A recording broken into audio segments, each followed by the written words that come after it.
नमस्कार, मैं हूं विजय विद्रोही। तो पिछले 3 दिन से हम वित्त मंत्री को सुन रहे हैं।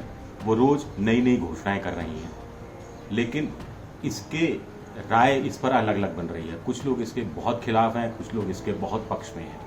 कुछ कह रहे हैं कि ये लोन मेला टाइप चल रहा है, इसमें रियायतें कुछ खास नहीं दी जा रही, जनता की जेब में पैसा जाए ऐसा नहीं हो रहा। कुछ का कहना है इसमें दूरगामी कदम भी एक साथ उठाए जा रहे हैं ताकि भारत आत्मनिर्भर बन पाए।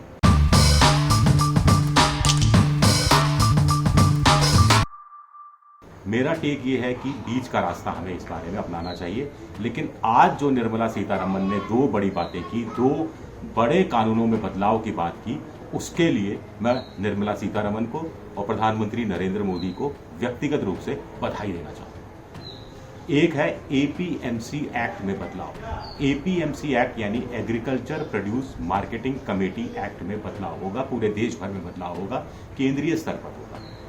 इसका क्या फायदा होगा किसानों को, इसका क्या फायदा आप लोगों को होगा, ये मैं आपको बताने की कोशिश करता हूं। कोई साबुन बनाता है इस देश में, वो साबुन की कीमत तय करता है कि इतने रुपए का होगा। कोई फ्रिज बनाता है, वो तय करता है कि फ्रिज की कीमत ये होगी।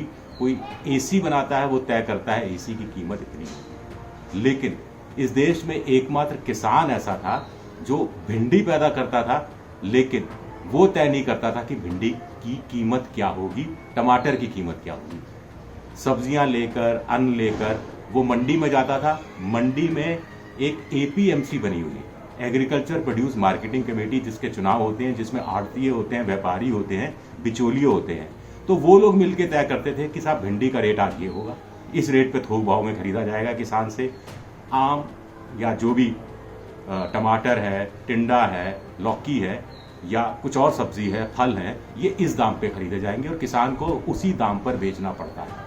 जाहिर तौर पर जो आड़तीये हैं, जो बिचौलिए हैं, वो दाम अपनी सुविधा के अनुसार तय करते थे।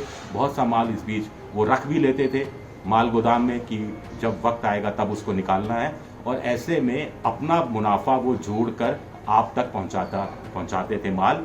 तो किसान को भी कम पैसा मिलता था, उसकी जेब में कुछ खास जाता नहीं था, और आपको यानी आम उपभोक्ता को ज्यादा चुकाना पड़ता था। अब इस एक्ट में बदलाव हो रहा है। अब सिर्फ उन्हीं लाइसेंस धारियों को ही किसान अपनी फसल बेचे, ये जरूरी नहीं है। किसान अपने हिसाब से तय कर सकता है कि उसे अपनी फसल किसे बेचनी है, किसे नहीं बेचनी है। जाहिर तौर पर जब अपने हिसाब से तय करेगा तो दाम भी अपने हिसाब से तय करेगा।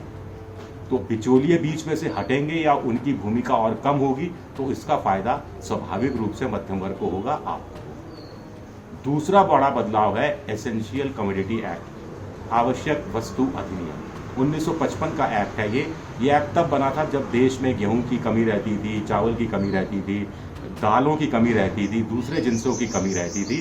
तो ऐसे में जो व्यापारी है वो मुनाफाखोरी ना करें, कालाबाजारी ना करें, माल अपने गोदामों में रख दें और जब अच्छा वक्त आए महंगे दामों पर बेच दें। इसके लिए स्टॉक की सीमा तय की गई थी, आवश्यक वस्तु अधिनियम लगाया गया था।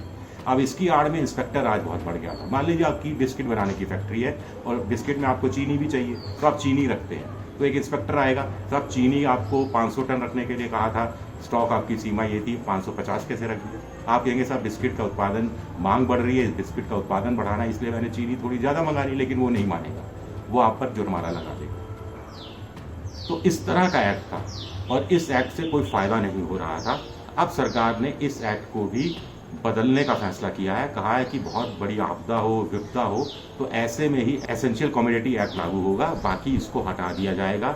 इससे भी लोगों को फायदा होगा, व्यापारियों को सुविधा होगी कि वो कौन सा सामान किस सीमा तक रखते हैं, किस सीमा तक नहीं रखते।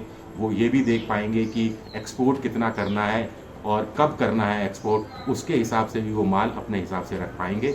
और इससे कालाबाजारी की गुंजाइश तो खैर कम होगी। उसमें तो सरकार ने अपने हाथ में रख ही लिया है साधन, हथियार, कि जब जरूरत पड़ेगी तो सरकार एसेंशियल कमोडिटी एक्ट लागू कर सकती है। लेकिन इसका भी फायदा डायरेक्ट या इनडायरेक्ट वे में एक तरह से किसानों को होगा। किसानों का माल का और ज़्यादा निर्यात भी हो पाएगा, निर्यात होगा तो अच्छी पैसा भी मिलेगा।